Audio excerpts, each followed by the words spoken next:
வணக்கம். இது உங்கள் திலைநியூஸ் யூடியூப் சேனல்.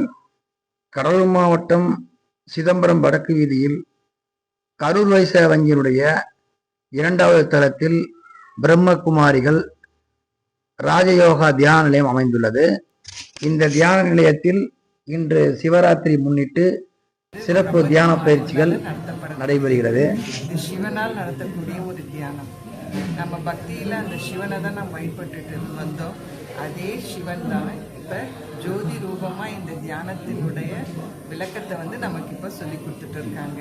இது இந்த தியான அறை இது என்பது 1008 மணி நேரம், கிட்டத்தட்ட 6 மாசம் எல்லாருமே தியானம் செய்த ஒரு இடம். இதுல எல்லாரும் இந்த எக்ஸ்பீரியன்ஸ் பண்ணணும், அந்த தியான அமைதியை அடையணுன்றதுக்காக நாங்கள் இந்த சிவராத்திரியை முன்னிட்டு நாங்கள் ஏற்பாடு பண்ணி நடத்தி கொண்டு இருக்கிறோம். நீங்கள் எல்லாருமே பயனடையணும்.